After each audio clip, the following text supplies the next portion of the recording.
విజయవాడలో పోలీసులను భారీగా మోహరించారు. వాలంటీర్లు చలో విజయవాడకు పిలుపునివ్వడంతో భారీ భద్రత ఏర్పాటు చేశారు. రైల్వే స్టేషన్, బస్టాండ్ల వద్ద పోలీసులు భారీగా మోహరించారు. వాలంటీర్ల చలో విజయవాడకు ఎలాంటి అనుమతులు లేవంటున్నారు పోలీసులు.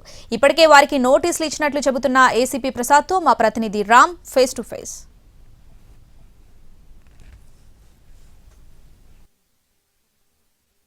విజయవాడ రైల్వే స్టేషన్ వద్ద వాలంటీర్లు వస్తారు అన్న సమాచారంతో కూడా భారీగా పోలీసులను అయితే మోహరించారు. పోలీసులను కూడా ఇక్కడ తీసుకుని వచ్చి మొత్తం అందరూ రాత్రి 12 గంటల నుంచి కూడా ఇక్కడ పోలీస్ బందోబస్తును అయితే ఏర్పాటు చేసినటువంటి పరిస్థితి అయితే ఉంది. దీనికి సంబంధించి ఎంత బందోబస్తు ఏర్పాటు చేశారు అనేటువంటి విషయాలన్నీ కూడా మనతో మాట్లాడడానికి ఏసీపీ ప్రసాద్ ఉన్నారు. సార్ చెప్పండి, ఎట్లాంటి ఏర్పాట్లు చేశారు?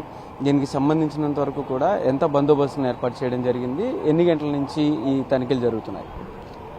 మాది నార్త్ డివిజన్కి సంబంధించి చాలా important place railway station. Railway station trains ద్వారా వివిధ ప్రాంతాల నుంచి ఇక్కడికి వస్తారని సమాచారం మీద మా గవర్నీయులు, మా కమిషనర్ గారి ఉత్తర్వుల ప్రకారము లాస్ట్ నైట్ 12 o'clock నుంచి బందోబస్తు ఏర్పాటు చేసుకోవడం జరిగింది. అంటే ఇప్పటిదాకా ఎవరినైనా అనుమానితులుగా అదుపులోకి తీసుకోవడం కానీ అలాంటిది ఏదైనా జరిగిందా? ఇప్పటిదాకా ఎటువంటి ఇబ్బంది లేదా? ఇప్పటి వరకు ఎటువంటి ఇబ్బంది లేదండి. ఎవరిని అదుపులోకి తీసుకోవడం కూడా జరగలేదు. సో అయితే ఇప్పుడు దీనికి సంబంధించి దీనిలో ఎవరైతే వాలంటీర్లు వస్తారు అని చెప్పని ఏదైతే సమాచారం ఉందో దాని ప్రకారం అంటే ఎట్లాంటి ఐడెంటిఫికేషన్స్ చూస్తున్నారు? ఎవరిని వెరిఫై చేస్తున్నారు?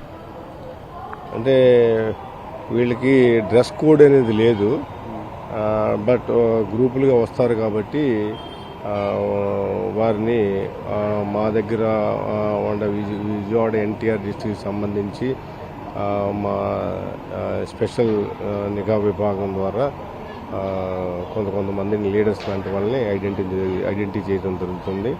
వారి ద్వారా ఏదైనా గ్యాదరింగ్ ఉంటుందేమని చెప్పేసి ఆ విధంగా వాళ్ళని గుర్తించి అదుపులోకి తీసుకునే విధంగా ప్లాన్ చేయడం జరిగింది. ఇంకా దీనికి సంబంధించి పూర్తి స్థాయిలో బందోబస్తు ఏర్పాటు చేశాము అని చెప్పేసి మాత్రం ఏసీపీ ప్రసాద్ చెప్తున్నారు. కెమెరా పర్సన్ నానితో రామ్, ఎన్టీవీ, విజయవాడ నుంచి.